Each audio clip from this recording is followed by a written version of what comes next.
এসে প্রথম প্রধানমন্ত্রী হয়ে আজকে প্রথম পল্টন অফিসে আসছে, আমার বক্তব্য বা আমার মন্তব্য কী? আপনাকে আমি প্রথমেই বলতে চাই, কোনো প্রধানমন্ত্রী আসছে আমার কাছে মনে হচ্ছে না, কোনো রাষ্ট্রপ্রধান আসছে আমার কাছে মনে হচ্ছে না। ওনার মা নাই, সকল মহিলারা ওনার মায়ের মতো। ওনার বাবা নাই, যারা বাবা ওনার বাবার মতো। ওনার ভাই নাই, সকলে ওনার ভাই বোনের মতো।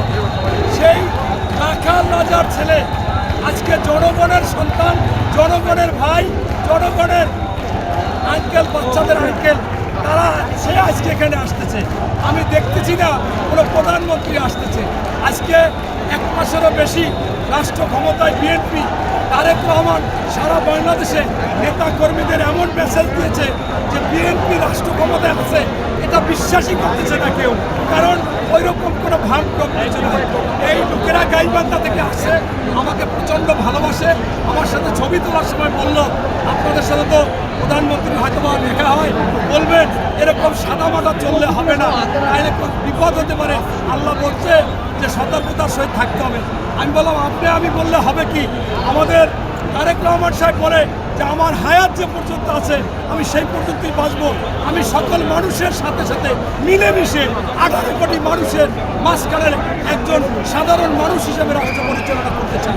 এই হচ্ছে তারেক রহমান।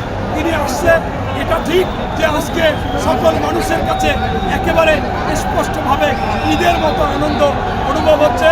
আমি আপনার মাধ্যমে আমাদের এই নেতা তারেক রহমানকে বলবো, আপনি আগেই বলেছেন যারা সন্ত্রাসী, দখলবাজ, চাঁদাবাজ, ঘুষ, দুর্নীতি করে মাদকের সাথে জড়িত, যারা বাজার সিন্ডিকেট করে, এরা কোনো দলের হতে পারে না।